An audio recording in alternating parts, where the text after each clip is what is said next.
Hey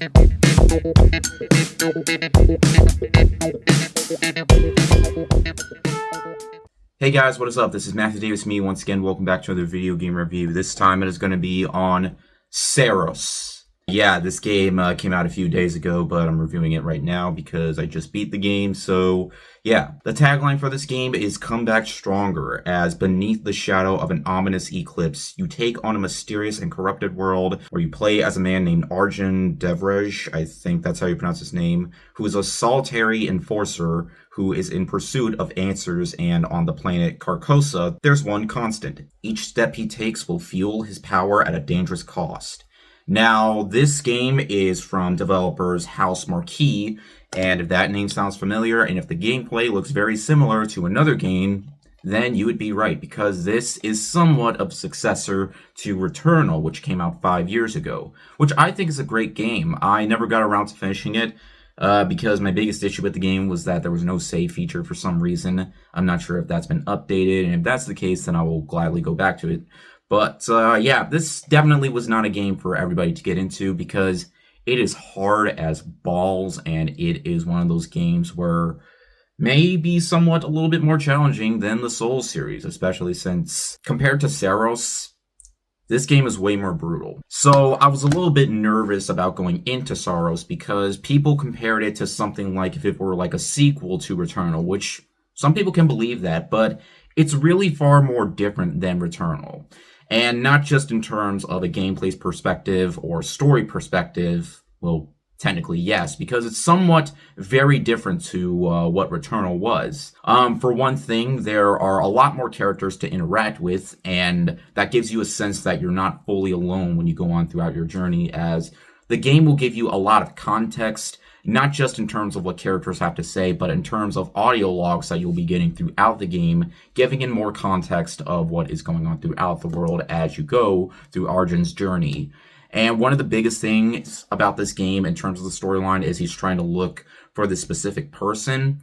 And during this encounter, in terms of fighting off against enemies, one of the biggest things about this game is the eclipse, somewhat making things more powerful in this world, but also making things more dangerous, because that's really a big part of this game that really separates it apart from Returnal. So yeah, I was nervous about how the save feature was going to work because I didn't want to suffer the same fate I suffered with Returnal when I lost my progress during that game. But thankfully, when the game crashed, I only lost the run that I was doing currently, but all my progress on the bosses, they stayed the same, so I didn't have to suffer through that again. The only time I ever want to suffer when having to fight a boss again is when I die during specific missions.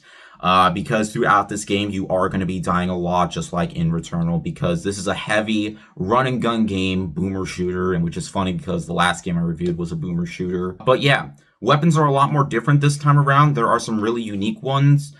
Some you can experience with when you go on throughout your game, because each time you go through a new run in terms of the progress that you're making in terms of the story, you can get various different new weapons. You can't really upgrade them, but the thing you can upgrade is yourself. You will be collecting these things called Luminites, which are pretty much like experience points, in which when you die, you can go up to this robot's character, and you can upgrade your stats instantly, making the tagline "Come Back Stronger" even more relevant, because you will come back stronger depending on how much Luminites you manage to get. I think that's what they're called. I could be wrong, but I don't know. Lumina is from Clair Obscur, and Luminites, I don't know. It's kind of like, yeah, it's kind of messing with my head a little bit. I haven't even gotten to the main portion of the game. If you never played Returnal or don't know the concept of Returnal or games like this, it's simple. Well, simple isn't exactly the word that I would use. You're going to be dodging a lot of projectiles while you shoot your way through victory,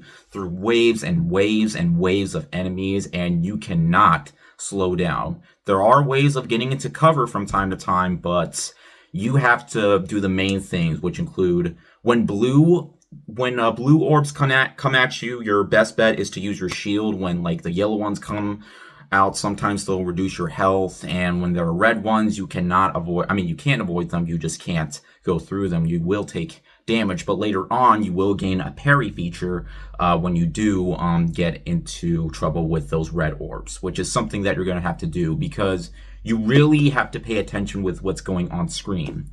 And if you're sucking badly at that, then I don't know what to tell you. Well, believe it or not, there actually is ways of making the game feel a lot more easier to get through than Returnal, because there's so much more customization for this game, not just with the skills, but through this needle that provides, a balance of making the game easier and harder.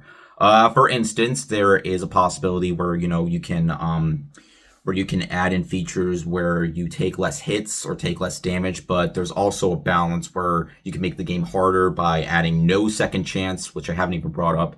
Later on in the game, you will get a second chance, if you do die, bring in like almost half your health when getting revived, but you only have one time. You do not get another second chance. So yeah, but there are some sacrifices you can make, but also some, positives to it at the same time. Or if that's too much for you, you can just do what I did and just turn off the limited feature and make the game as easy as you possibly want, which is something that I did. I didn't really care all that much if I was making the game too breezy, because I still got so much of a challenge from this game, even though I didn't die nearly as much as some other people might have, because they want more of that sense of challenge. But for me, for a game like this, I didn't really feel bad because, for one thing, I still have so many other games I gotta play, so I was lucky enough to get another video game review out, so yeah. But it always feels like there's a good enough build for when I go through this journey, whether it's the weapon that I'm using or choosing the right type of artifacts that I need to get in terms of like what they can do for me in a good way, while also making some sacrifices like, lowering my HP to raising it. So yeah, because this is a roguelike game, then you're definitely going to be having a lot of different options when it comes to your runs. Because when it comes to your runs, expect to die a lot, because it's not something that you're going to get on your first try. You really got to learn the patterns of these bosses, and while there isn't like a super major amount of them, I feel like they still provide enough challenge where, you learn from your mistakes, even though you have to, play through another 15 minutes just to get through that boss again. But it never feels like so much of a punishment as, again, once you do die, there are ways of building up your character. And yeah, that's really the biggest thing going for this game, is the fact that it does so much that is similar to Returnal, but at the same time not, and not just for its story, but gameplay also has differences as well.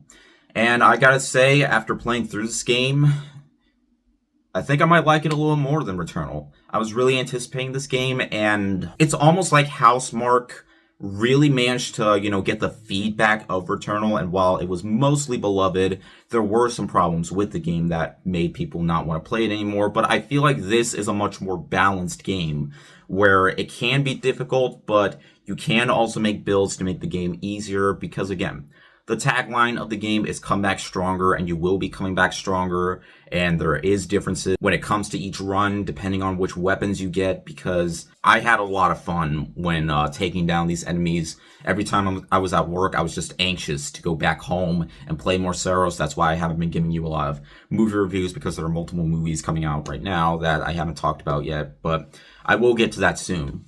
And yeah, in terms of some problems I do have with the game, I really don't have a whole lot, because again, it does have a much better save function this time around. But I only crashed like once, which I really hope that's not super common for gamers. But that's just before the update was added, so I'm not sure if that was fixed.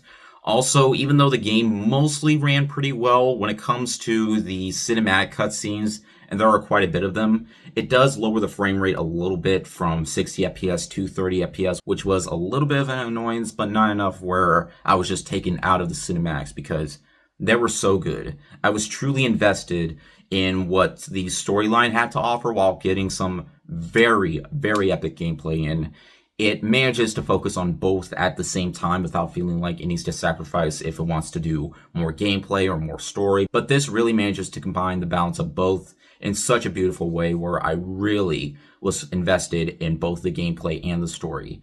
I was just really hooked on where exactly, my run could lead in, either it be for death or for getting better, because I did generally feel like I was learning a lot more. And I feel like for most other players, if they have a PS5, they will probably learn a lot more too, because it's not as punishing as Returnal, and maybe some people will probably prefer Returnal for the fact that it was a much more difficult game. But I love the fact that House Marquee made a game that a lot more people could get into in terms of the right builds that you bring in, and the fact that there's a lot more that you can do when it comes to the gameplay. And it does provide some really big challenges later on, like in certain areas throughout the game where you have to go through some really brutal challenges, but it all makes up for some really satisfying rewards in the end. I didn't do too much of that because I mostly just wanted to get the main portion of the game done, but after you finish the game, you can go back and get all the things that you miss while also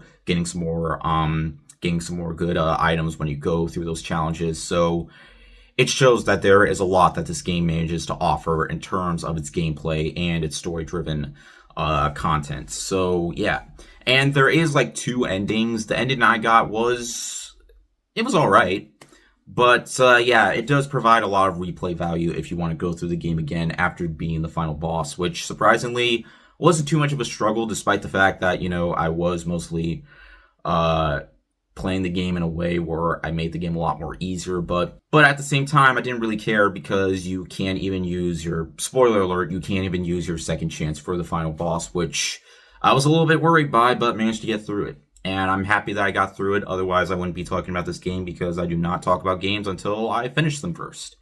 And in the end, guys, Saros gave me exactly what I wanted. I had so much fun dying, but also wanting to get better, because it's one of those things where if you die, it's going to end up being your fault. It's not a broken game. It's not a glitchy game. It's not unfair. It manages to combine a balance of difficult, but also breezy at the same time, especially when it comes to the meter. I feel like that's one of the game's best features, because it's somewhat on the lines of Hades, where, you can find ways of making the game more difficult. When it comes to that balance as well, just a lot more different here. But I was all around very engaged with this game. It was well paced. It has great gameplay that manages to deliver. If you loved Returnal, then chances are you might love this just as much, if not even more. And I certainly did. You're probably surprised that I have not reviewed Devil Wears Prada 2, even though I've seen that already, but I'm probably going to wait and see Hokum, because I kind of want to do a double movie review, aka after I saw for both those movies, because I don't really have a whole lot to say about Devil Wears Prada 2, but hey, I will be talking about that when I get to that. But anyways, yeah, thank you guys so much for watching. If you enjoyed this video, be sure to like and maybe subscribe for more. You can also follow me on Twitter, Instagram, or maybe Blue Sky, links in the description, and I'll see you guys later. Word out.